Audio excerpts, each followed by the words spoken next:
Bom dia, pessoal. Bem-vindos a mais uma aula do curso de Astronomia Geral. E dessa vez eu convidei o professor Wagner Corradi, que também faz parte do Departamento de Física e é um especialista no meio interestelar, no estudo do meio interestelar. Ele trabalha também com o professor João no estudo de aglomerados, mas ele tem muito trabalho referente a meio interestelar, aquele material que se encontra entre as estrelas. Atualmente, o professor Wagner é o diretor do Laboratório Nacional de Astrofísica, o LNA.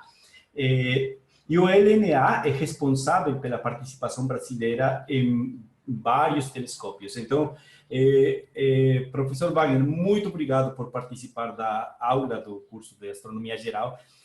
Nos conte-se, para começar, por favor, que é o LNA e quais são os observatórios que fazem parte desse laboratório. Olá, pessoal. Bom dia a todos e a todas. Eu que agradeço ao professor Gustavo pela gentileza de me convidar e poder compartilhar com vocês aí essa aula, esse trabalho que ele tem feito tão maravilhosamente. Aqui no Laboratório Nacional de Astrofísica, nossa missão é fornecer infraestrutura observacional para todo mundo no Brasil, pós-graduações, graduações e todos os pesquisadores, mesmo que não sejam ligados às universidades. E ele começou com os instrumentos aqui em Itajubá, no sul de Minas, fica num pico que chama Pico dos Dias, onde está um telescópio de 1,60 m, é o maior telescópio brasileiro em solo brasileiro. Ele tem dois outros telescópios menores, de 60 centímetros. Tá? Um deles é automatizado, o outro é bem antigo, e irmão gêmeo desses que a gente tem aí na Serra da Piedade. Hoje a gente tem telescópios menores, né? Tem um telescópio russo que monitora detritos espaciais, e tem um telescópio pequeno de 40 centímetros que monitora os meteoros. É uma rede que chama Exos. Uhum. Só que o Brasil estava muito refém, então ele começou a participar de instrumentos maiores, de 4 metros, 8 metros. Então a gente tem o telescópio SOAR, que é o de 4 metros, fica no Chile. Tá? Aqui E à o direita, telescópio né? Gemini, que é esse que está à direita embaixo. O telescópio Gemini, esse que está à sua esquerda, são dois telescópios. Um fica no Havaí, né, que é Estados Unidos, e o outro no Chile. Esse que fica no Chile é do lado do SOAR. Eles são um pertinho do outro. E nós operamos e gerenciamos esses telescópios. Tem gente nossa lá e a gente daqui faz a gestão. A gente participa também de outros instrumentos, né, como o telescópio franco-canadense, que a gente tem tempo, né, nós estamos construindo outros, estão no passo para construir outros instrumentos. O LNA, no início, o Brasil não fazia nada de instrumentação astronômica, só coisa muito simples, mais caseiros, instrumentos mais simples. E aí, nos últimos 15 anos, o LNA, ele mudou a cara. E hoje, nós fazemos espectrógrafos astronômicos, né, para o mundo inteiro. Nós somos especialistas em fibra ótica e mecânica fina, e nós somos demandados pelo mundo inteiro a trabalhar. Tem coisas de fibra ótica que só nós sabemos fazer. Que legal. É interessante, Gustavo, só para a gente finalizar aqui, o seguinte: o maior telescópio que vai ser construído, que é o ELT, de 30 metros, o instrumento que vai nele, mais importante, o Brasil foi convidado a participar, porque sem o Brasil esse instrumento nem sai, porque a fibra ótica é única no mundo. Então, vocês têm que ter assim, da importância do LNA nessa formação, né? Fora a divulgação, outras coisas que se fazem, mas essa é a intenção. Que legal. E esses laboratórios que fazem esses trabalhos estão no Brasil afora, ou no INPE, ou em que laboratório? Ou são laboratórios particulares? A gente tem estruturas, a estrutura está toda aqui no LNA. Olha tá? só, que bom. A gente precisa, eventualmente a gente usa algumas coisas que estão fora, né? Mas a gente tem tudo que a gente precisa para fazer aqui. Qual que é o problema de hoje? Já não cabe mais dentro do espaço físico que eu estou. A área de 2.500 metros quadrados não me cabe. Então, eu estou no caminho para construir uma de 6.000 metros quadrados para conseguir colocar e fazer tudo. Então, a gente está tentando construir isso, está no caminho. Se tudo der certo, em uns 2 anos vai estar pronta a nova sede. Ou seja, é conhecimento brasileiro, trabalho brasileiro, mão de obra brasileira e produzida com dinheiro público brasileiro, certo? Exatamente. Ciência de alta tecnologia, de altíssimo nível. Isso. Beleza. Que volta para a comunidade também, né, Gustavo? Porque a tecnologia que se desenvolve aqui volta para a sociedade, né? Claro, claro que sim. Beleza, eu vou chamar você de Vaguinho, que é como eu chamo você lá no departamento. Tudo bem? É isso mesmo. Está perfeitíssimo. Bom, vamos falar então do meio interestelar, né? Que é esse meio entre as estrelas, que realmente é o berçário onde as estrelas nascem e aonde vão retornar aqueles elementos que são o resultado da evolução estelar que a gente já viu no capítulo anterior, né? Então, as estrelas de diferentes massas evoluem e no final da vida delas liberam alguma quantidade de elementos, dependendo da massa, algumas liberam elementos mais pesados que outros. No final de contas, esses elementos liberados vão parar ao que se conhece como meio interestelar, o meio no meio das estrelas. E esse meio interestelar está composto basicamente por gás e por poeira.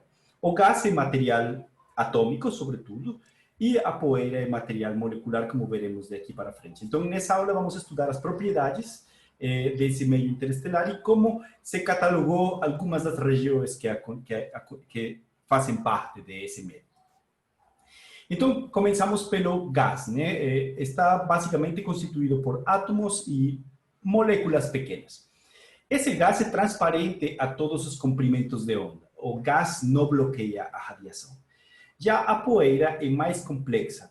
São conjuntos de átomos e moléculas, similar ao que vocês veem quando tem uma fumaça em uma sala de aula, uma fumaça de giz, por exemplo.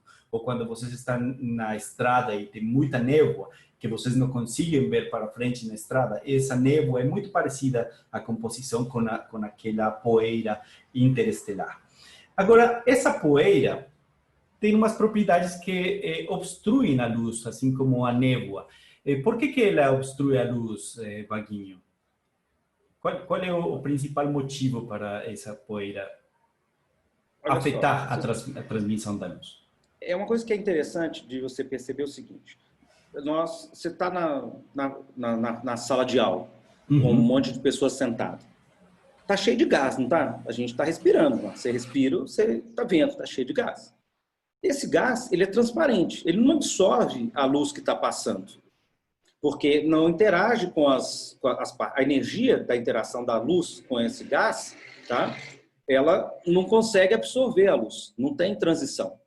Já as partículas de poeira, elas são interessantes, porque são partículas mesmo. É igual você encher a mão de areia e jogar para cima. Então, as pessoas que estão na sua frente ou atrás de você, você não vai enxergar, porque a poeira ela vai espalhar a luz que está vindo na sua direção. Então, essa é a diferença, basicamente, entre o gás e a poeira na questão da absorção, porque aí sim você tem a energia suficiente para interagir com as partículas que compõem os grãos típicos de poeira. Uhum. Que tem o tamanho que se vê aqui nessa figura, né? De 10 a menos 7 metros. O tamanho dos grãos de poeira, né? Eles, tipicamente, por dentro, eles são compostos silicatos ou carbonatos. Tá? Por fora, ele tem essa regiãozinha azul que vocês estão vendo aí, a gente chama de manto refrator. É gelo mesmo, é bem parecido com gelo. Sabe quando você passa a mão no seu congelador e tá aquela coisa fininha de gelo? É mais ou menos isso. Só que vocês vão ver que tem uns pontinhos pretinhos interessantes. Esses pontinhos pretinhos aí são átomos metálicos. Normalmente são átomos de ferro, que tem uma proporção até relativamente razoável no meio interestelar. E aí, esse grão, ele vai ter muitas possibilidades de absorção, porque é mais molécula, né? Mais estrutura, é composto. Então, ele pode sofrer várias transições. Já o gás sozinho, não. Ele só vai em transições muito específicas. E como ele tem um tamanho certinho, ele absorve. Você vai entender isso mais ou menos o seguinte. É igual quando você está dentro de uma sala onde seu celular não pega. Né? O que a gente chama de comprimento de onda, ou as frequências, elas não conseguem entrar dentro daquele ambiente que você está. Né? Então, você vê isso às vezes no shopping, naqueles estacionamentos que a altura é típica do comprimento de onda da radiação que está ali, fazendo em rádio ou submilímetro. Né? Então, é isso. O tamanho desse grão de poeira coincide, né, com o tamanho da luz no visível. Né? Aí, é por isso que a radiação depende muito que vocês vão observar, depende muito do material que está aí no meio. Se é só gás, ele vai passar. Se é poeira, então, algumas frequências vão passar, outras frequências vão ser barradas, né? Então, temos que, por exemplo, frequências de ultravioleta e raio, que tem um comprimento de onda muito menor que esses grãos de poeira. O que vai acontecer é que eles vão ser barrados pela poeira e a gente não vai enxergar a emissão nesses comprimentos de onda. Já ondas de rádio, ondas no infravermelho, elas têm comprimento de onda que consegue contornar as nuvens densas de poeira, né? E a gente enxerga, então, esse tipo de radiação. Esse gás, essa poeira, Vaguinho, que você falou que tem essa camada de gelo e partículas aí, é o que se chama de gelo sujo, né? E que falam que os cometas são formados por um material parecido, né? Muito parecido a esse tipo de gelo sujo. Isso, essa temperatura, né, que acaba favorecendo a formação desses gelos, né? Certo. E o que acontece, então, é que temos um fenômeno de opacidade, né? A poeira vai ser opaca à radiação. E, ao mesmo tempo que é opaca, ela faz que os objetos que se encontram atrás dessas nuvens de poeira sejam avermelhados.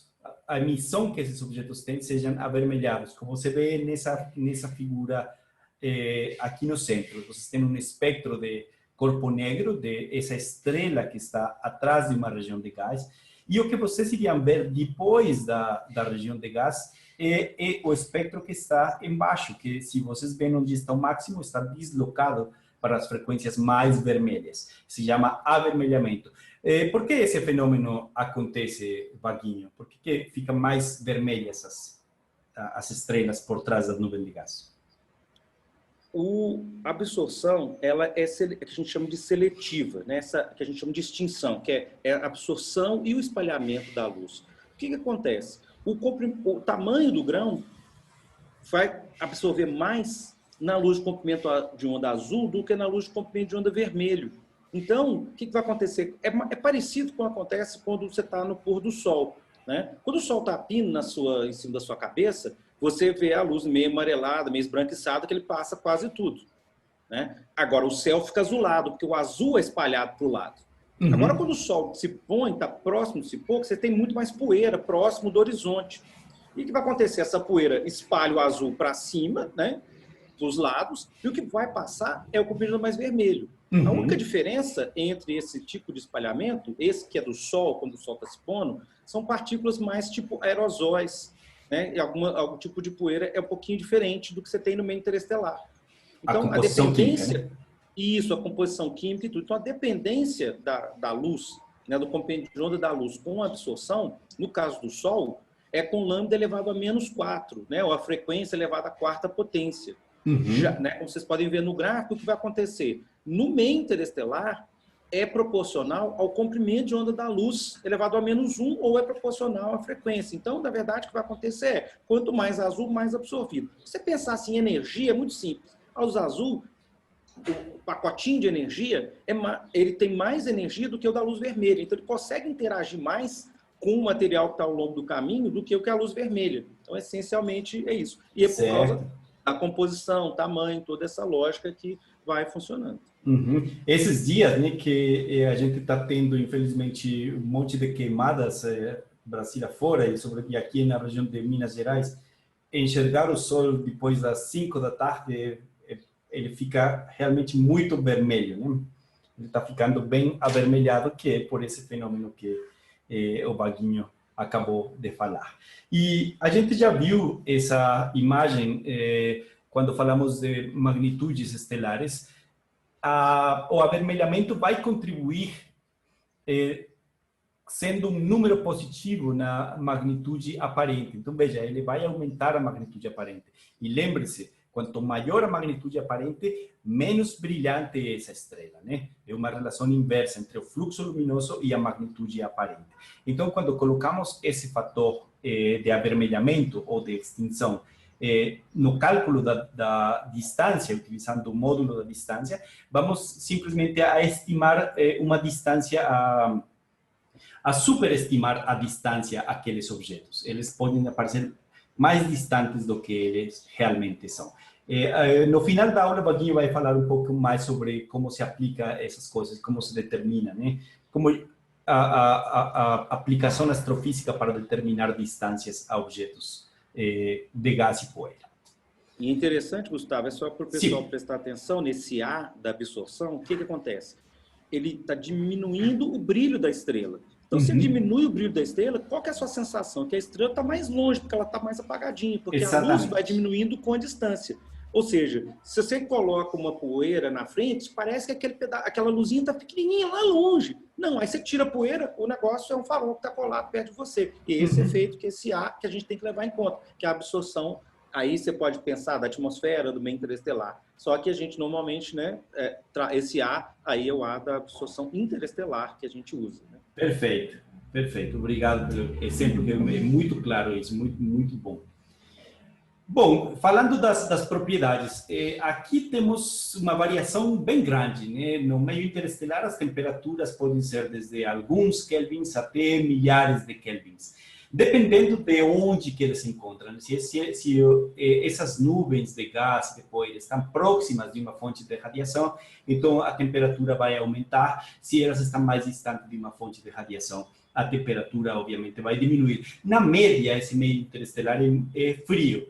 É de aproximadamente 100 kelvins, que se você compara com a temperatura de congelamento da água, que é 273 kelvins, vocês conseguem entender quão fria é essa região, né? Quanto à densidade, a densidade é de 1 átomo por centímetro cúbico, o que seria 10 a 6 átomos por metro cúbico. Ou seja, pense em 1 metro cúbico, 1 metro para cada lado, e aí vocês colocam 1 milhão de átomos de algum átomo.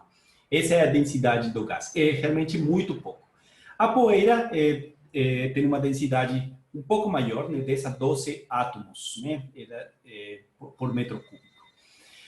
Uma das coisas interessantes é que se você coloca um gás nessa densidade, a essa densidade, junto com poeira, em um volume do tamanho da Terra, no volume da Terra, e depois junta tudo, isso caberia em alguns dedais, caberia na palma, num punho da mão, se você juntasse tudo isso. Mas então a pergunta que eu repasso para o Wagner, como que tal material que é tão rarefeito é capaz de bloquear tão eficientemente a luz das estrelas?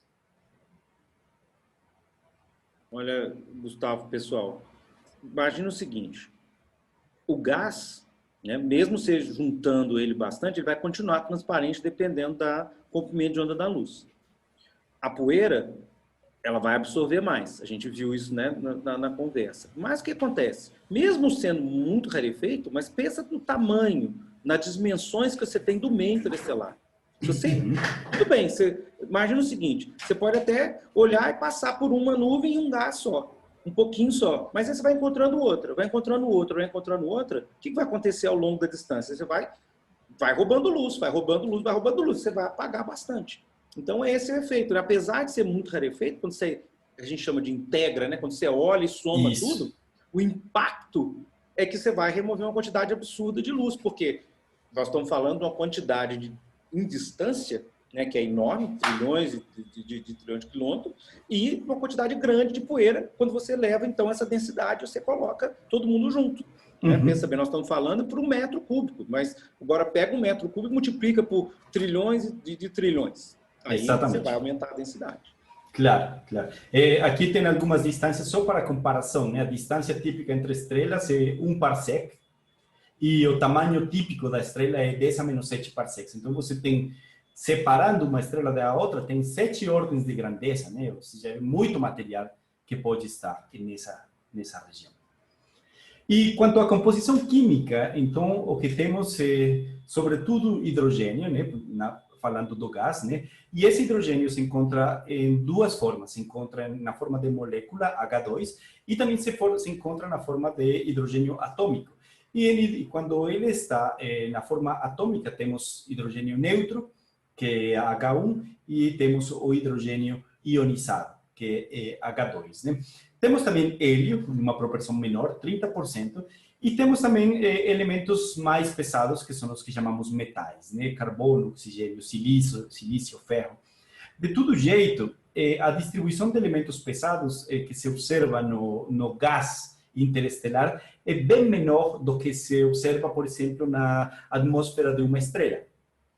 Isso tem algum motivo, Vaguinho, para entendermos por que no gás não temos tantos elementos pesados? É porque a tendência de você acabar acumulando esses elementos mais pesados em coisas que vão coalescendo e formando grãos. É como é que você compõe a Terra, né? Lembra da formação estelar? O gás vai esfriando, você vai tendo, né, apesar de ter menos proporcionalmente, né, dos elementos mais pesados que é hidrogênio e hélio, esse gás vai coalescendo, né? Ele vai batendo, vai chocando um com o outro, vai formando grãos, vai tendendo a se ligar, porque a química da ligação vai ficando mais fácil, é mais estável, às vezes está ligado que não ligado, e você então vai acabando acumulando bastante disso nos grãos de poeira, né? Certo, perfeito. Nos corpos grandes, né? Corpos desses tipo meteoríticos, né? Assim, corpos tipo cometa, né? Que vão se formando aí ao longo das estrelas e no disco dessas estrelas, né?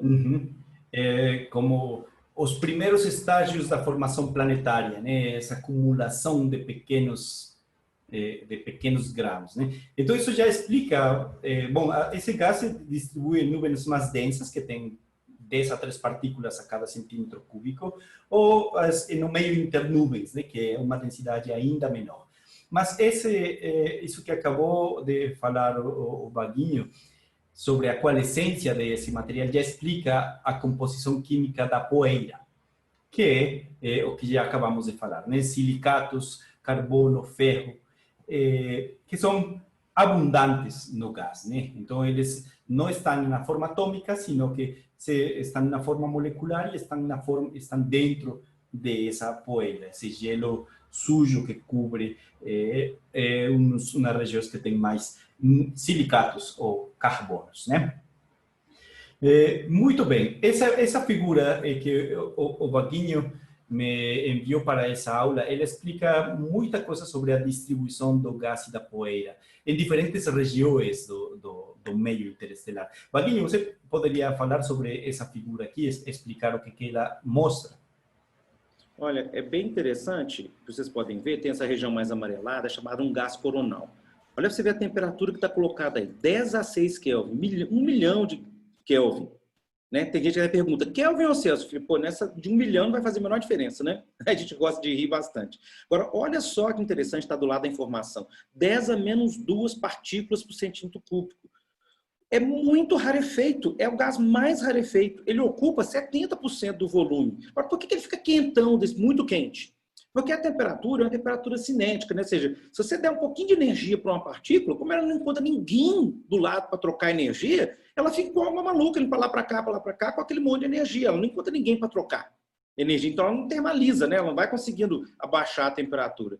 E aí depois você vai para esse lado mais vermelhado, você está vendo que é um gás mais morno. A temperatura dele já é de 8.000, 10.000 Kelvin. É típico da emissão de estrelas na comprimento de onda que a gente chama, né, H-alfa, que certamente o Gustavo já andou comentando com vocês aí, tá? Que é no visível. E é interessante que a densidade, aí ela já não é tão pequena, ela fica 10 vezes maior, ela já é 10 a menos 1 partícula por centímetro cúbico. Esse gás morno vai ocupando um resto do material e dentro desse gás morno, tá, vão se formando outras estruturas. Vocês vão ver que são chamadas as nuvens de gás interestelar, né? Tem de 100 Kelvin, 50 Kelvin que o Gustavo está mostrando para vocês, com temperaturas aí, com a quantidade, olha para você ver, já passou a 10 ou 100 partículas por centímetro cúbico. Tá? E aí, se você olhar, tem regiões ainda mais densas, né, que estão embaixo, esses pretinhos à esquerda, que são chamados glóbulos, nós vamos ver alguns exemplos aí para frente, eles têm temperatura de 30 Kelvin, e o gás é particularmente mais molecular, você vê que é o H com um 2 embaixo, né, e começa a ter muita poeira. Tá? E outra coisa, olha só, começa a ter da ordem de 10.000 partículas por centímetro cúbico. Algumas estruturas, que é essa azulada que está aí mais embaixo, tá? À nossa direita, você vê que são as nuvens moleculares gigantes, elas são bem frias, 10 Kelvin, já tem aí umas 1.000 partículas por centímetro cúbico, tem muito monóxido de carbono, poeira pesada, hidrogênio molecular, e aí as massas dessas estruturas são muito grandes, já é coisa de 1 milhão de massas solares. Tá? Um glóbulo é um negócio pequenininho, tem coisa que poucas massas solares. E aí essas regiões, essas nuvens moleculares gigantes, vocês vão ver o seguinte, elas têm regiões de formação de estrelas embebidas e também regiões de formação de estrelas muito quentes, que a gente chama de nebulosas difusas, né? Que é essa que está no verdinho aí, a temperatura já é da ordem de 10.000 Kelvin, esse vai, que esquenta e vai fazendo o gás, né, morno, vai aquecendo o gás também, né, porque você vai ter na formação estelar, e você vai formando estrelas muito massivas. Você pode ter estrelas muito massivas e menos massivas na formação, né? Então, você vê que a gente viu que tem uma diversidade absurda de composições e cada uma com uma certa lógica e estrutura. Esse gás coronal ele ajuda a prender o gás, mais ou menos, dentro da galáxia. E as estruturas mais densas são as que estão mais ligadas à formação estelar. Esse gás, o nome gás coronal, tem alguma relação com a corona solar? Exatamente, Gustavo, tudo a ver. Ele é chamado de gás coronal justamente porque ele é bem parecido com a coroa, né? Bem rarefeito, super quente, embaixo tem uma estrutura um pouco mais morna, mas em cima você injeta uma quantidade de energia e não tem ninguém para trocar a energia, ele vai ficando super quente. Então ele é chamado de gás coronal bem nessa correlação com a coroa solar mesmo, é bem nessa lógica. Certo. E essa parte, essa estrutura mais verde aqui embaixo é tipo resultado da fragmentação, né, dessa nuvem, né? A nuvem pode se fragmentar gravitacionalmente e formar umas estruturas mais densas. É isso mesmo, né? Né? Vocês devem ter visto, né, isso, que a nuvem começa grande, ela começa a colapsar. Só que chega num certo ponto em que ela colapsa mais rápido e vai do que a estrutura em grande escala. Então, você vai começando a fragmentar, formando pequenos pontos de contração, né? No final das contas, é o regime que deixa de ser isotérmico, ou seja, temperatura constante, e vai mais ou menos ficando adiabático, né? Que não troca calor e aí você acaba resfriando mais rápido. Você vai formando um monte de gruminho, né? Que essas estrelinhas embebidas, grandes ou maiores, dependendo do tamanho da nuvem molecular original, né? Certo, perfeito. E agora, então, temos uma categorização, né? Dependendo dessas condições das nuvens interestelares. Então, vamos ter a aglomeração desse gás e poeira em nuvens ou em nebulosas. Aqui temos uma primeira categoria que se chama as nebulosas de reflexão. Elas, como o nome o indica, elas estão refletindo a luz de estrelas próximas. Mas é uma coisa que... bom, beleza, às vezes posso ver que a estrela está por aí, mas como que eu sei que não é a luz própria desse objeto, e sim a luz refletida de um objeto próximo? Há alguma forma de estar seguro disso? Olha, sabe, uma característica super importante para distinguir isso é a polarização.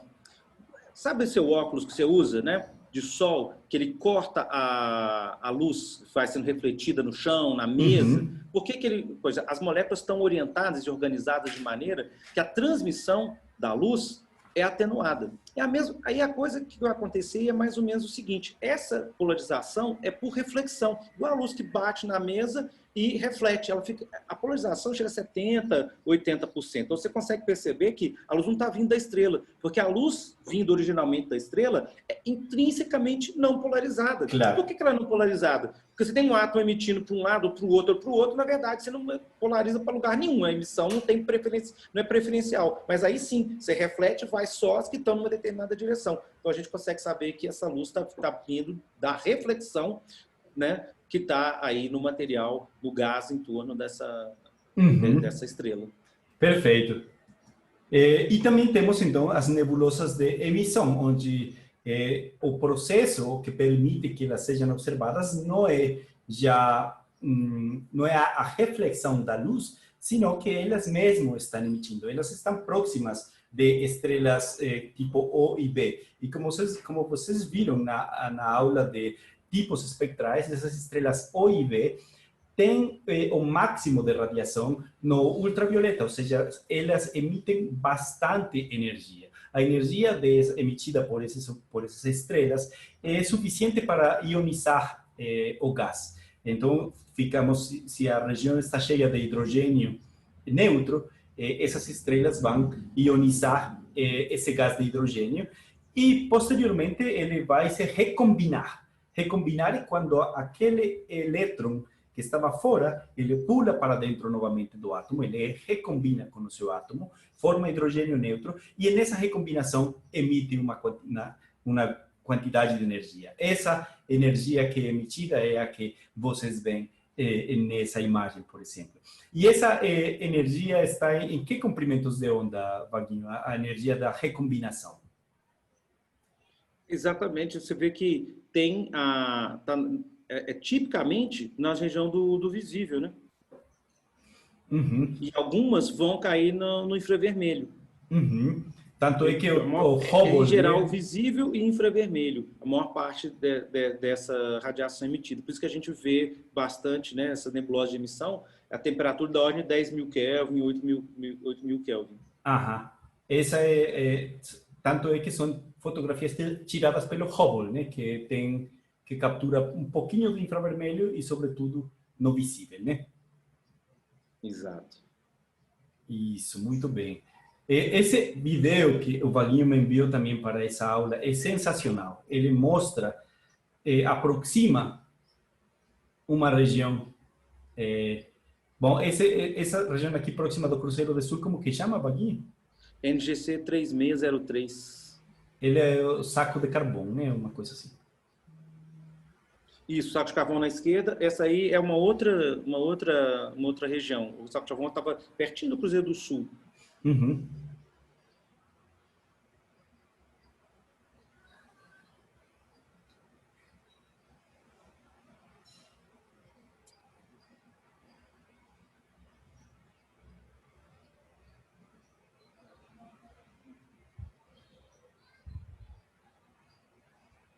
Aqui vemos a nuvem, né?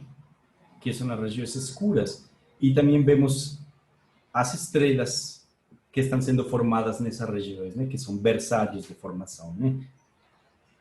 É bem legal, né? Porque você faz um tour de imagens reais, você chega e mostra a conexão entre a formação estelar e o meio interestelar, né? Ele recicla, né?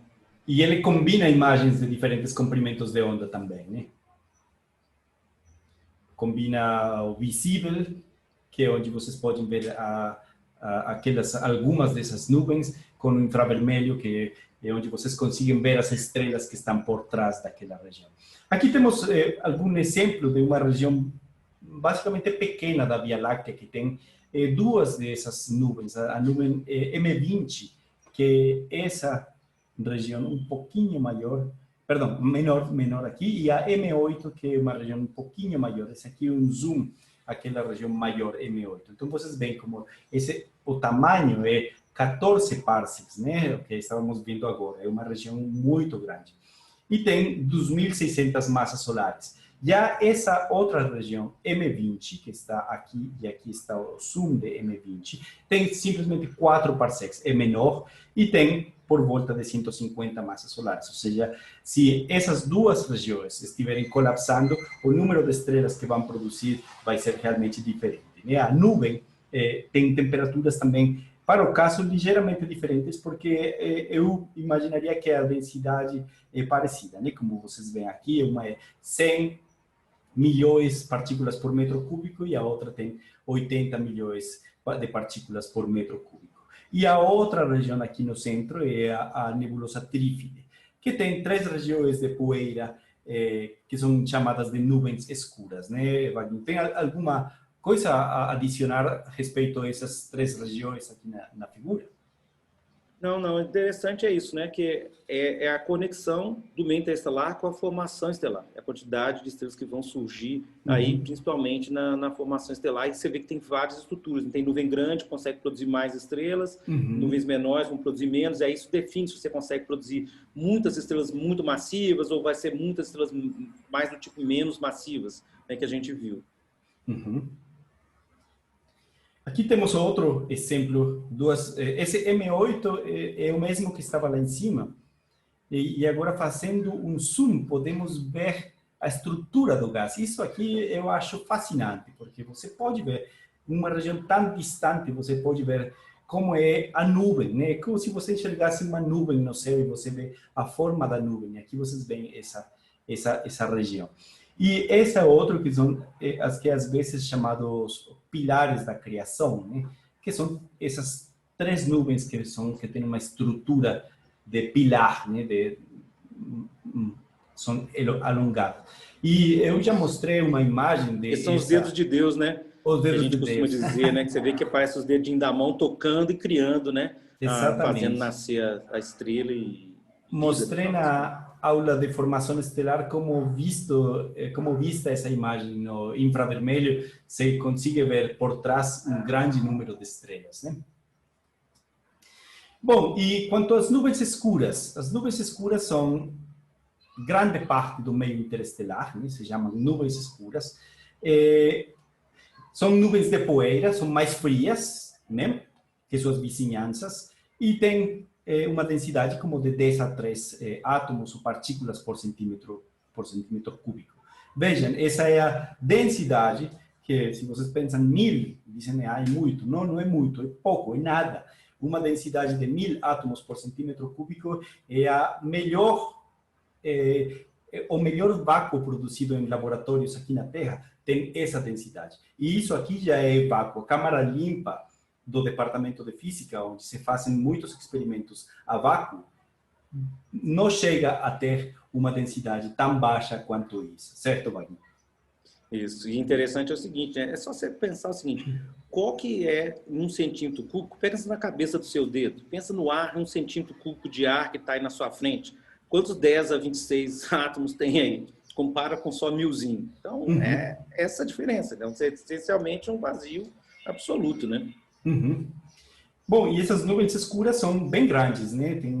São muito maiores que nosso sistema solar. Por exemplo, de tamanhos de 40 unidades astronômicas e normalmente não tem uma forma regular. Como, por exemplo, essa daqui que é tão irregular que parece um cavalo, né? Um cavalo, cabeça de cavalo. Se vocês veem aqui a gente está enxergando nessa tabelinha aqui, vocês veem que ele está não visível, né? A imagem é tirada não visível.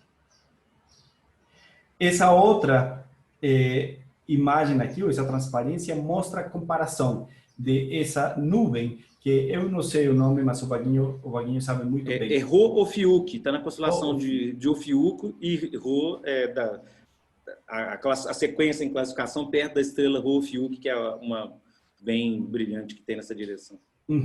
E aqui, no visível, a gente não vê absolutamente nada, né? É simplesmente uma nuvem escura. Mas, no infravermelho, dá para ver a estrutura. Veja a estrutura que está delineada aqui à esquerda e veja a estrutura do gás aqui à direita, quando é enxergada no infravermelho. Ou seja, nesse momento estamos vendo a radiação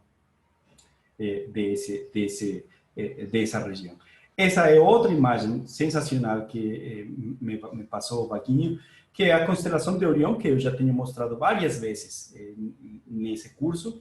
E a constelação de Orião tem estrelas de diferentes tipos. E aqui, nessa região, aqui perto do cinto, conseguimos ver como há regiões de gás e de poeira que estão emitindo, ou que têm algum tipo de emissão no infravermelho e que na luz visível são invisíveis, né?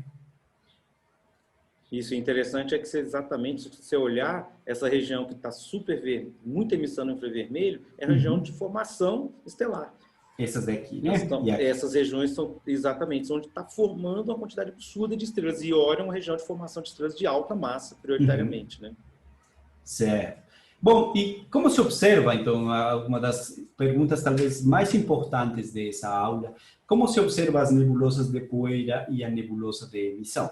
Uma das técnicas é observar na linha de 21 centímetros do hidrogênio neutro. Essa linha, 21 centímetros, corresponde, como vocês podem ver, né, 21 centímetros é infravermelho.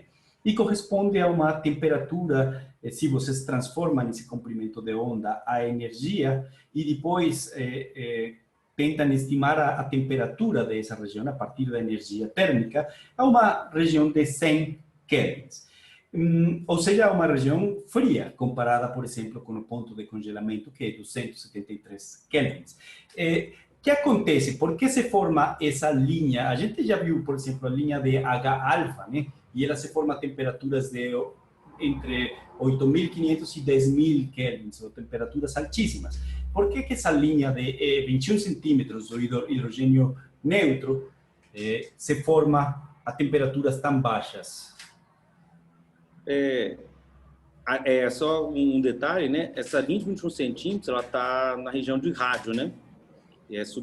Perdão, não é infravermelho, é que você rádio. falou de vermelho, mas é que estava na sequência aí. Uhum. É o seguinte, o gás está frio, vocês viram, é uma região de gás e poeiras, né? As nuvens estão sempre com gás e poeira. Onde tem muita concentração de poeira, a gente vai chamando de nuvem escura, né? Ou nuvem de poeira, mas não tem a nuvem sem gás, né? E aí interessante é que o átomo de hidrogênio, como é o mais abundante, e é interessante lembrar que é 70% em massa, mas se você pensar em número de partículas, é 92% de hidrogênio, 8% de hélio e, tipo, virtualmente nada do resto. Essa é mais ou menos a distribuição no universo. Por ser a massa do hidrogênio tão pequena, né? Porque a massa do hidrogênio é muito pequenininha. Né? Então é por isso que para ela ser 70%, em massa ele fica só com 70%. Né? Uhum. E é interessante, é o seguinte, é que o próton e o elétron, o spin deles, tá? Pode ficar alinhado ou desalinhado. O que acontece? É uma transição natural que ocorre do átomo com o elétron e o próton, como vocês estão vendo na figura na direita, né, do que está em cima, que a gente chama de spins paralelos, e para a transição para uma transição de menor energia, ou seja, é mais ou menos o seguinte, você colocar dois ímãs alinhados, com o norte do lado do norte, você tem que fazer mais força do que você colocar esses alinhados, com o norte para o sul. Essencialmente é isso. Tá? Se você imaginar o spin como um momento magnético, né? Essa é a ideia. E aí, essa transição, ela demora muito tempo para ocorrer, demora 1 milhão de anos para ocorrer naturalmente.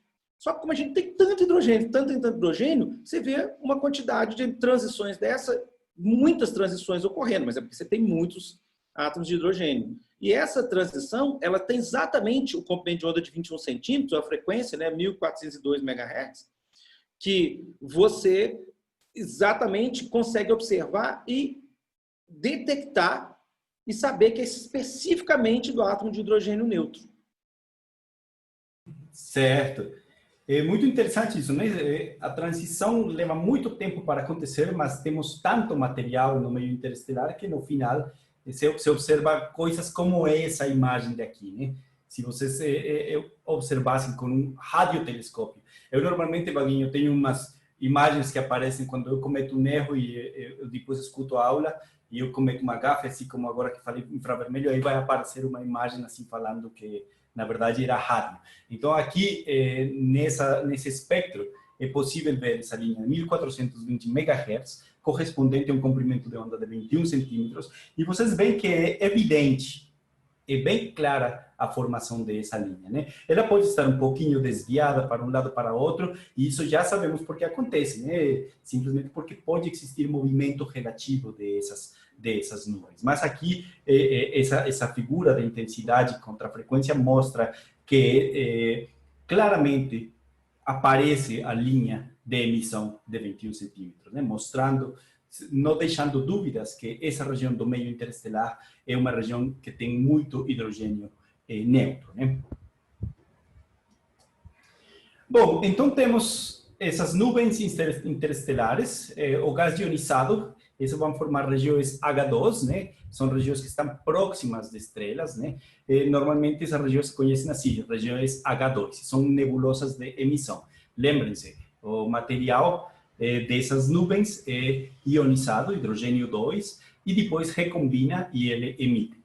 E depois temos as regiões que se chamam regiões H1, hidrogênio neutro, e que são detectadas principalmente utilizando essa linha de 21 centímetros em rádio, né? Ou seja, precisamos um radiotelescópio, como por exemplo o radiotelescópio ALMA.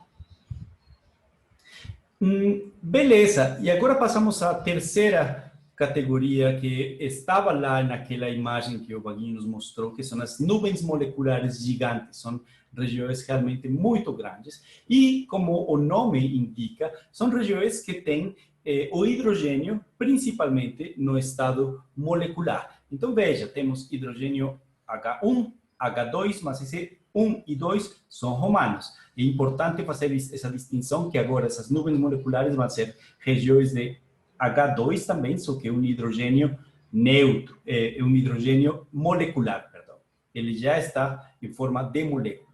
A temperatura dessas regiões, se é uma região muito grande, vai ser bem baixa, 10 a algumas dezenas de kelvins. A densidade é muito alta e a massa é uma massa enorme, 10 a 4 ou talvez 10 a 5 massas solares. E a região também ocupa algumas de 10 a 2, algumas centenas de parsecs, né? Então, essas regiões tão grandes e cheias de moléculas são realmente os principais berçários estelares, né? Para observar essas regiões, Wagner, o que precisamos, ou qual é a física que precisamos conhecer para conseguir observar essas regiões? Ou mais do que a física, qual é a química que precisamos conhecer? Exatamente, Gustavo. E é interessante, você falou do tamanho dessas nuvens moleculares, olha só. Um parsec tem 206.265 unidades astronômicas. Uhum. Nós estamos falando de 330 parsecs, nós estamos multiplicando isso por 330 vezes. Nós estamos fazendo quase quase 1 bilhão de parsecs. Qual que é o tamanho do sistema solar, tipicamente? Né? Plutão, na reta dele, está 40, 50 unidades astronômicas. Vocês estão vendo a estrutura, que a diferença de tamanho é muito grande. E o legal milhão de vezes, quase 1 milhão de vezes maior que o sistema solar. Né? Exatamente. E aí, você está vendo que o problema é que o hidrogênio está muito frio e o hidrogênio molecular, ele não consegue ter transição nem no rádio, nem no visível. É difícil ele sofrer transição, porque as transições são rotacionais ou vibracionais. É uma moléculazinha, são 2 átomos de hidrogênio ligados, e o mais que eles podem fazer é vibrar, né, ou pequenas rotações. Só que isso é muito difícil, a energia disso é virtualmente zero, você não consegue observar. O que a gente precisa saber da química? É porque o monóxido de carbono, principalmente o CO, ele entra na química da formação do hidrogênio molecular. Então, você acaba ficando, no final das contas, com um hidrogênio molecular e uma molécula de CO. Eventualmente pode ser CN, né, que é o cianeto, se você liga um carbono com um nitrogênio. Parte desse processo pode resultar num radical hidroxila, né, que é o OH, ou metil, que é o CH3, né, metileno, CH2, ou H2CO, que é o formaldeído. E até interessante, a gente gosta de brincar, né? Se você pudesse sentir o cheiro nesse lugar, bom, formaldeído, né, metil, né? Então, metano, quer dizer, ups, esse negócio não está muito legal, o cheiro é muito, muito ruim. Então, o CO, ele entra na química da formação, por isso que você observa ele. Você vê muita emissão em CO. Então, a gente vai para o rádio, submilímetro, né, que a gente costuma chamar, e aí você consegue ver a emissão de monóxido de carbono, que é dessas nuvens moleculares. Principalmente essas gigantes, de novo, aquela quantidade de CO emitindo, você consegue ver com muita clareza. Então, você precisa de conhecer da astroquímica, no final das contas, para você dar conta do brinquedo, né, de entender. Essas transições, Vaguinho, elas são parecidas às transições que acontecem na atmosfera com o dióxido de carbono, por exemplo? Transições rotacionais ou, às vezes, vibracionais, né? Isso. Só que a única diferença é que, como a diferença de temperatura é muito grande, né? Então as faixas de comprimento de onda, no final das contas, as energias que estão envolvidas são diferentes. Né? Bem diferentes. Aí você consegue separar isso, né? Aqui, então, temos esse formaldeído, né? E veja que uma simples rotação da molécula, ela pode emitir um fóton. Essas emissões são em quais frequências, Vaguinho?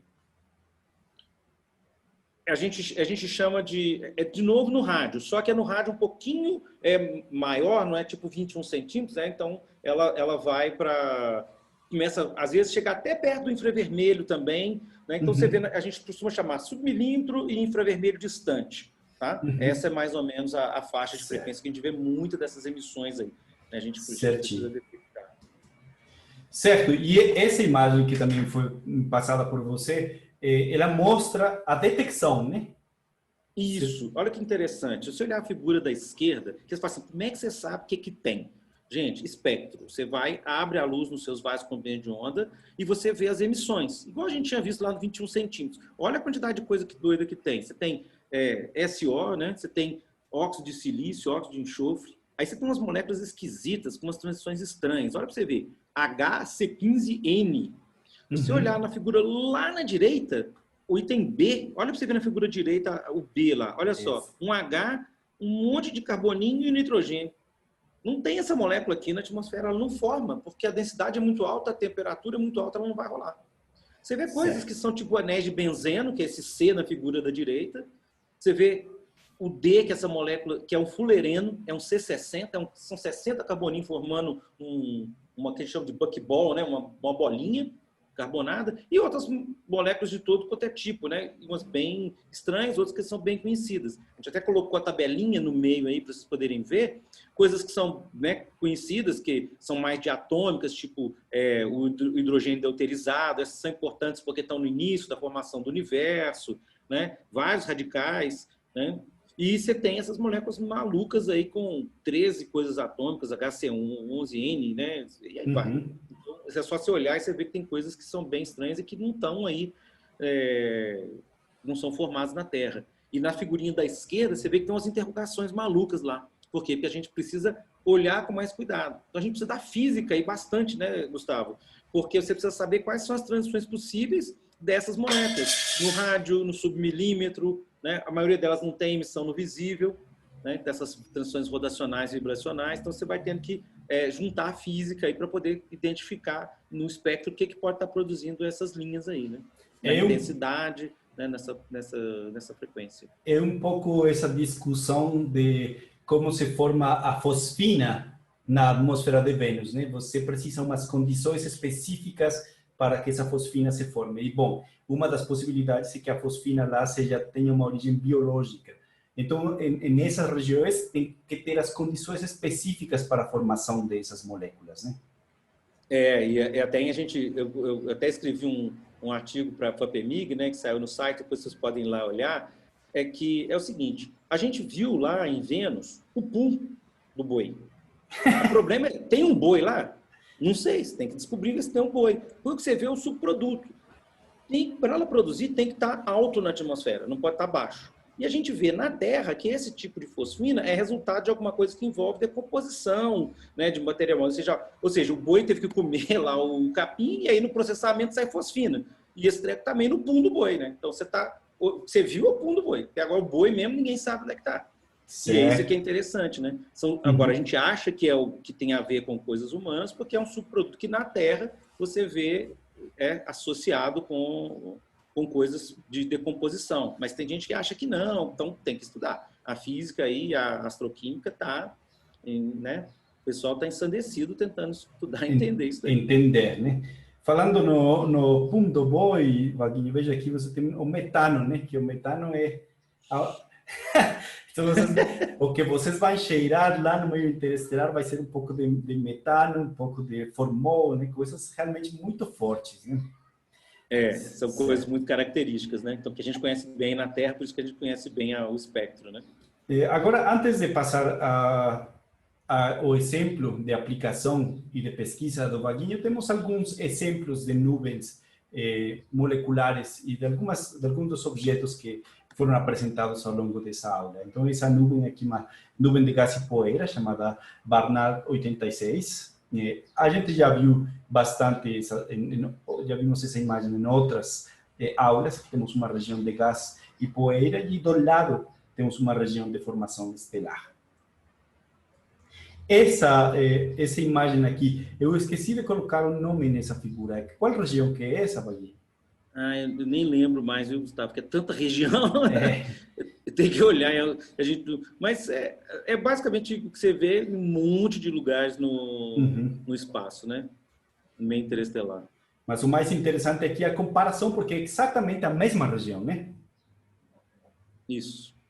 No óptico, que está à sua esquerda, você vê a quantidade de poeira, como é que ela absorve a luz. E a gente vai para o infravermelho, porque lembra, você vai fugindo do efeito da poeira interestelar. Né? Rádio, você não vai vendo esse efeito. E olha o que acontece, a mesma região vista no infravermelho, quer dizer, você trocou o óculos, né, quando você está enxergando, e você vê que aparece um monte de pontinhos, e são estrelas que estão nascendo, sendo formadas nessa região aí, nessa nuvem molecular gigante que vocês estão vendo aí. Perfeito. Aqui a outra região, uma região H2, essa parte que está indicada aqui em cima, se chama nebulosa Rosette. Então, aqui há estrelas tipo O e B, e por isso que ela é uma região H2, porque essas estrelas estão radiando com energias altíssimas que conseguem ionizar o hidrogênio, né? Aqui, há alguns pontos nessa imagem onde se detectam raio-x. E esse raio-x está associado também às estrelas T Tauri, que, como vocês viram na aula de formação estelar, são as estrelas mais jovens, né? E essas estrelas têm uns processos muito intensos para liberar energia e momento angular, que são esses jatos, né? E aí, nesses jatos, se formam, se emitem luz que não é térmica, sino que luz emitida por processos magnéticos. Isso nos mostra, então, que nessas regiões de formação se estão, de fato, formando estrelas, ou já há estrelas formadas como aquelas T Tauri, com estrelas jovens. Essa nebulosa Trífide, novamente, aqui está com um pouco mais de detalhe, com uma fotografia do Hubble Space Telescope, essa M20, na constelação de Sagitário, a uns 9.000 anos-luz de distância. Também é outro exemplo de um berçário de estrela, e novamente uma imagem mais nítida, com melhor resolução dos pilares gaseosos, ou os pilares da criação, ou os dedos de Deus, que é outra região de formação estelar. Aqui, nessa imagem, que é outra nuvem, é interessante enxergar esses pequenos fragmentos, que é onde está acontecendo a fragmentação dessa nuvem, onde possivelmente irá se formar a estrela, as estrelas, né? Igual aqui, em uma região extensa, nebulosa da Tarântula, onde tem diferente tipo de processos, como já se viu naquela imagem lá em cima. Não temos uma nebulosa na região B, luz espalhada por grãos de diferentes tamanhos. Na região C, temos uma nebulosa de reflexão. E na região D, temos uma nebulosa de emissão, indicando que tem estrelas O e estrelas B. E esses glóbulos de Bock são que, Vaguinho? São essas regiões mais escuras aqui, né? Isso, os globos de Bock, sabe essa que você viu pretinho, que tinha um monte, que não tinha nada e um monte de estrelinha do lado? Uhum. Esses são os globos de Bock, são regiões que estão formando estrelas. Só que o interessante dos globos de Bock é que eles não têm estrela dentro dele formando. É uma região de gás e poeira que, em princípio, devia estar formando estrela, mas não está formando. Ela é como se fosse uma formação estelar que falhou. Ou seja, as condições dessa região ultrapassam a massa de Jeans, digamos. Isso, exatamente. Elas não formam, elas não estão formando estrelas. Você não vê ali dentro indício de uma estrelinha formando ali dentro. Eventualmente, no outro tem alguma coisa, mas você normalmente não vê. É como se fosse um treco que ia para colapsar e, de repente, não atingiu a condição, né? E aí é uma nuvem escura, claramente você percebe, mas ela assim, tipicamente você não vê necessariamente tendo formação associada com elas. Pode eventualmente vir, mas são coisas que estão no meio do caminho ainda, né? Um dos fenômenos que atrapalha a formação de estrelas é a presença de campos. Será que nos glóbulos de Bock também pode acontecer alguma coisa dessas? Ou há alguma teoria que você saiba sobre por que falhou a formação estelar? Isso é um negócio que tem tido muito, que sempre se estuda, né? E vê exatamente a configuração de campo magnético, que às vezes o gás ainda não conseguiu colapsar no alinhamento, né? A posição das linhas de campo ainda não está favorecendo o colapso.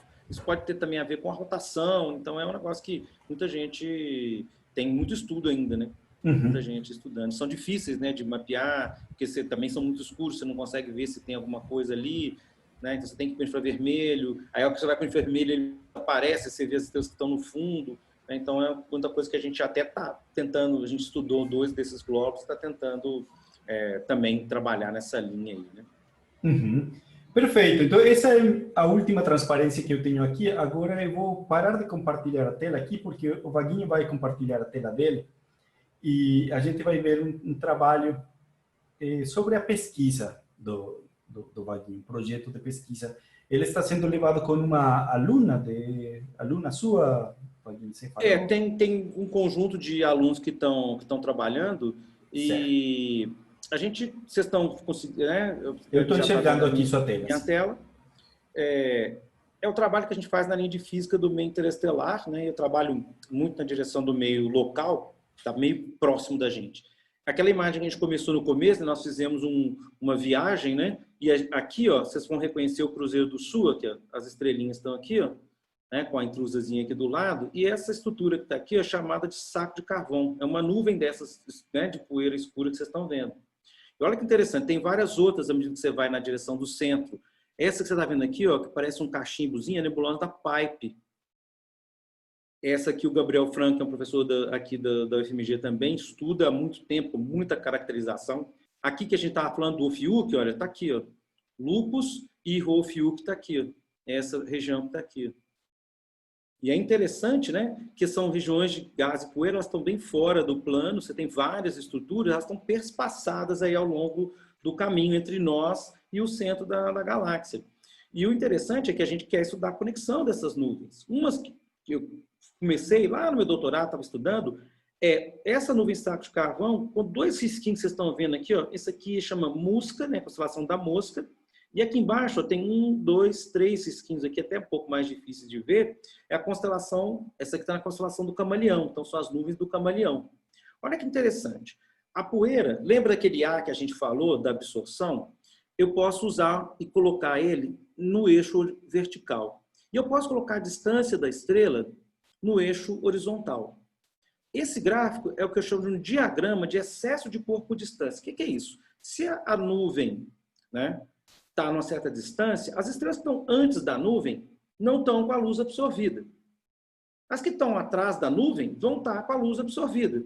Então, a absorção vai aumentar, que é isso que vocês estão vendo aqui no lado, no eixo vertical. Então, olha só, até mais ou menos uns 100, 100 e poucos passos na direção dessa nuvem saco de carvão, não tem nada. A absorção é bem baixinha. Olha o que acontece, a transição que ocorre, olha, em 150 passos, o valor mínimo, todas as estrelas que estão atrás, a distância, elas têm pelo menos 0,1 de absorção.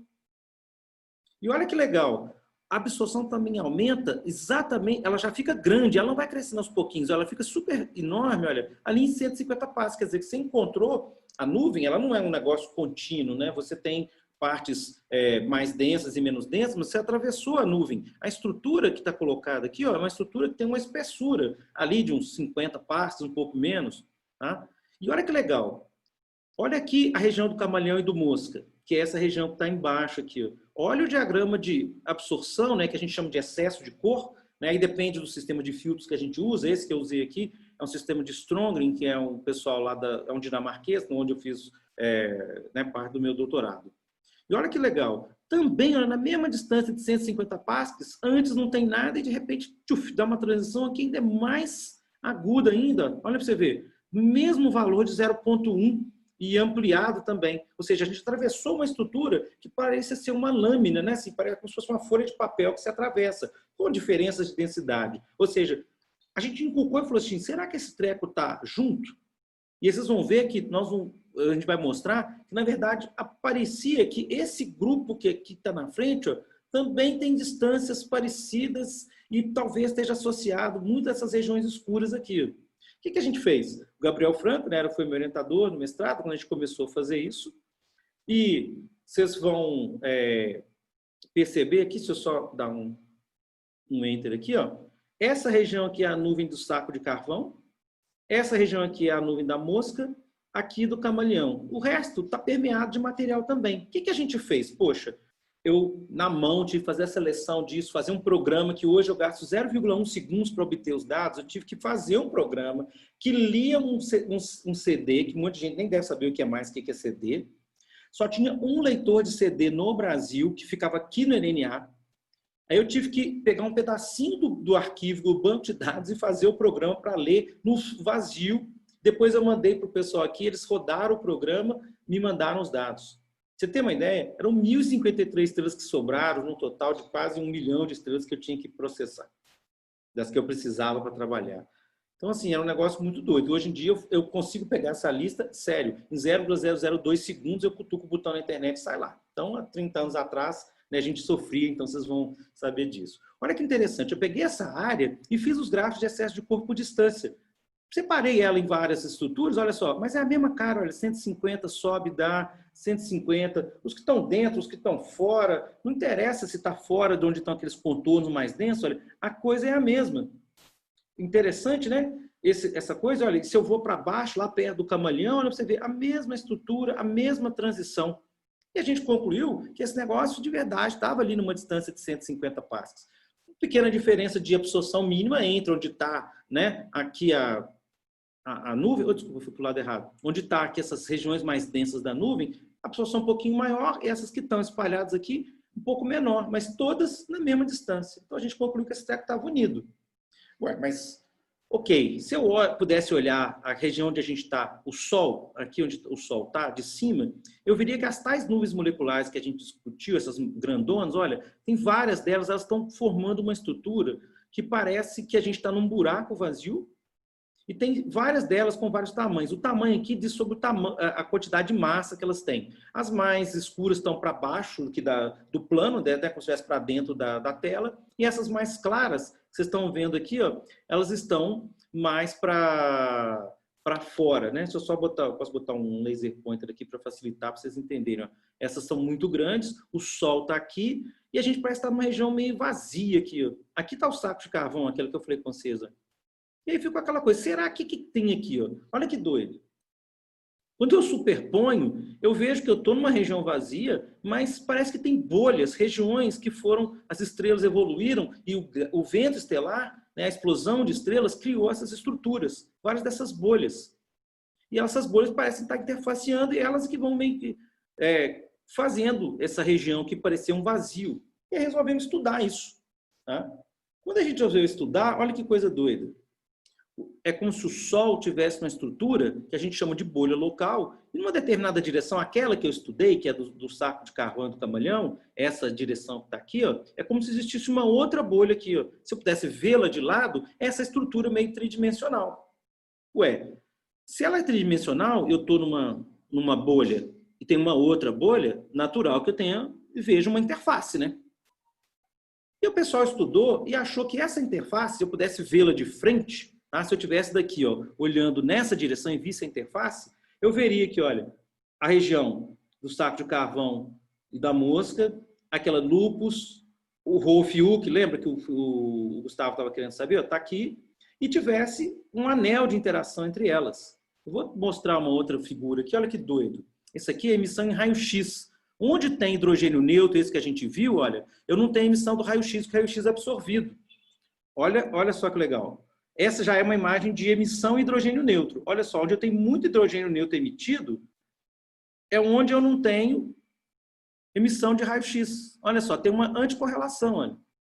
Então aqui eu começo a ver emissão, aqui ó, não tem absorção de raio-x, e aqui, desculpa, perdão, eu não tenho a emissão de raio-x. Aqui ó, eu tenho muito hidrogênio neutro. Aqui ó, onde tem a pouca emissão de raio-x, olha só, eu começo também a ver que também tem um bocado de hidrogênio neutro. Então, tem uma anticorrelação. Onde tem muito hidrogênio neutro, eu não vejo emissão de raio-x, e vice-versa. Qual que é a lógica? Se eu estivesse olhando, e esse pessoal que achou isso, lá na década de 90, a gente tinha uma briga. Então, é o seguinte, se eu pudesse ver as duas bolhas de lado, como vocês estão vendo aqui embaixo, ó, é como se elas formassem esse anel. E eu estava tentando ver se esse anel existia de verdade. E se existisse esse anel, olha que interessante. A simulação mostrava que tinha que ter uma parede. Ué, será que essa parede que estava aqui era essa que estava explicando a união das nuvens? Como se eu tivesse igual um sanduíche, né? Sabe quando você vai comer um cachorro quente, você aperta e o ketchup sai vazando para cima, para os lados? É mais ou menos isso. Só que o pessoal falava que essa interface estava aqui em 40 pascals do Sol. E eu achava que essa interface estava mais lá atrás, aqui, ó, quase uns 150 pascals do Sol. E estava aquela brigaiada, a gente discutindo. Eu falei, ó, acabou o negócio? Vamos fazer o negócio de verdade. Vamos pegar e fazer diagrama de excesso de corpo para tudo quanto é lado naquele anel. Olha só essa região que está aqui. Ó. Olha o diagrama de excesso de corpo por distância, de absorção por distância. Olha, nada até 100 passes, que depois sobe. Aí eu olho para esse lado aqui, ó, ixi, começa a parecer que está mais para trás, lá em 150. Olha só que doido esse lado que está aqui, gente. Olha que interessante. Olha só. Eu vou lá quase em 200 passes e a transição, olha, vai ocorrer lá em 200 e pouco. Olha só em 200 e tanto que eu vejo que não tem mais ninguém para trás sem absorção, ou seja, que eu tenho cruzado essas nuvens. O que a gente começou a imaginar? Que, na verdade, isso aqui está mais perto, isso aqui está mais longe. E será que é verdade? Isso de verdade está unido? Isso existe mesmo? a gente tomou uma decisão. Vamos usar outros indicadores de gás e de poeira, mas principalmente da poeira. E a gente vê se a gente conseguia ver se esse anel existia. Aí o Fábio, que é um aluno meu, em 2011 ele terminou, esses pontos azuis eram as medidas de polarização que existiam, todas que tinham sido feitas no mundo. Só nessa região nossa aqui, ó, olha só a quantidade de pontinho marrom que o Fábio observou aqui no LNA, no telescópio de 60 centímetros no 1,60 m. Ele veio aqui durante 63 noites, indo e vindo para Belo Horizonte para observar. Não tinha esse negócio remoto, observação remota na época.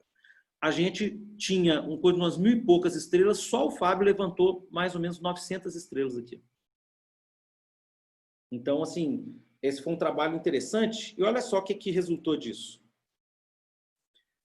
A polarimetria eu consigo tirar a orientação do campo magnético. São essas linhas que vocês estão vendo aqui. Naquela região de interação, olha só, nesse pedaço que está mais perto, as linhas de campo magnético estão alinhadas com essa estrutura.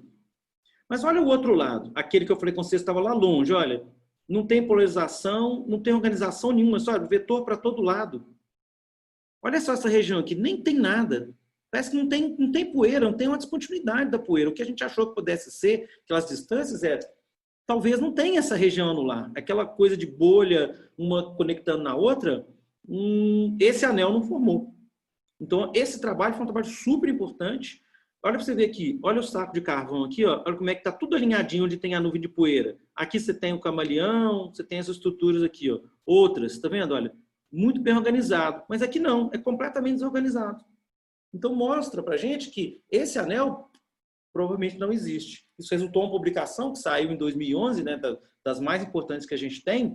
Esse mapeamento saiu numa revista super importante, que é o Astrofísica ao Júlio, tá? É o Fábio Santos, o Wilson Reis, ambos, né, foram alunos meus, o Wilson de doutorado e o Fábio de mestrado. E essa publicação, pra vocês terem ideia, ela foi tão interessante que, quando ela saiu, 2 meses depois, ela já estava sendo citada nos trabalhos de revisão, porque a gente estava mostrando, qualquer modelo que explicasse isso tinha que conseguir dar conta de explicar como que esses campos magnéticos estão desorganizados dessa maneira. Então, os modelos iniciais, eles não estavam respondendo. Então, o pessoal tem que trabalhar, tentando explicar. Tem várias outras teorias, né, que a gente podia passar um tempão falando aqui, mas que, no final das contas, ela é parte do trabalho, né, da gente. Né? Até vou sair um pouquinho aqui tentar sair da tela cheia aqui, para a gente poder conversar, né? Com a nossa conclusão, na verdade, que aquele suposto anel lá, ó, ele, ok, não existe. Né? Então, tem um outro modelo. Ah, que modelo? Lembra que tinha as várias bolhas? Ah, então tem estrela que explodiu, que criou aqui a região de interação e tal, e que não tem nada a ver com essa lógica das bolhas. Não que as bolhas não existam, elas existem, mas não interagindo dessa maneira que foi colocado. Que foi proposto. Que interessante, Vaguinho, muito legal. Ou seja, vocês usaram o fato de que o meio interestelar tem essa extinção, né? Esse avermelhamento, calcularam esse coeficiente e, a partir da extinção, determinaram a estrutura do meio interestelar. É muito legal. E é legal que o avermelhamento, a absorção, ela tem a ver com a polarização. Lembra que é o mesmo grão, né? Lembra que ele é esticadinho, parecendo um quibezinho, e tem aquelas coisinhas de ferro? Como tem ferro, ele alinha com o campo magnético. Né? Igual um ímã. Você põe um ferro no ele alinha. E esse alinhamento você consegue ver e determinar a direção do campo magnético. Então, esse é um negócio que eu acho que é bem, bem legal. É uma física simples, feita, né, no Brasil, inteiramente, num trabalho super, super bacana. E tudo no Brasil, né? Desde a observação... Tudo no Brasil. Tudo no Brasil. Excelente. E a gente agora a gente usa outros instrumentos, a gente está fazendo coisas mais recentes, né, com dados do Gaia, né, que são dados novos, que a gente pode fazer esses gráficos de absorção por distância com mais qualidade, né? Estão saindo trabalhos aí, os alunos de iniciação científica, de mestrado, estão saindo mais mapeamentos mais detalhados, né? Perfeito, excelente. Então, quem tiver interesse em estudar o meio interestelar e como fazer o mapeamento da nossa galáxia, da estrutura da nossa galáxia, o professor Wagner Kohagi está à disposição. Vaguinho, foi uma aula muito legal. Eu estou muito feliz porque tive a oportunidade de fazer aulas muito legais, falando sobre os temas desse curso diretamente com os especialistas. Até agora falei com a Silvinha, o João e com você. Espero falar também com o professor Gabriel. Vamos ver se ele anima a falar com a gente.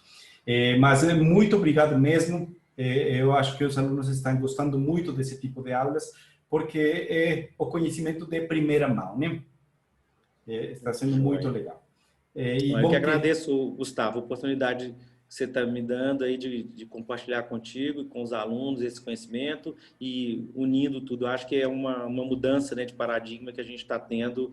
Bom, a pandemia, pelo menos, efetivamente trouxe alguma coisa legal, forçou a gente a se juntar mais. Certo. E, né, a gente poder falar da especialidade e os alunos poderem atingir, né, e ter isso. Né, vários professores ao mesmo tempo. Parabéns a você pela iniciativa, pelo trabalho, suas aulas estão ficando maravilhosas. Eu tenho certeza que os alunos estão se beneficiando muito e fica um legado, né, para sempre, que vai melhorando cada vez mais. Né? Tem um alcance que vai além dos nossos alunos, né, porque as aulas ficam disponíveis no YouTube, então alcança um pouco mais de pessoas. Quem quiser procurar agora Meio Interestelar no YouTube vai encontrar com certeza uma aula com você. Então vai ser muito legal.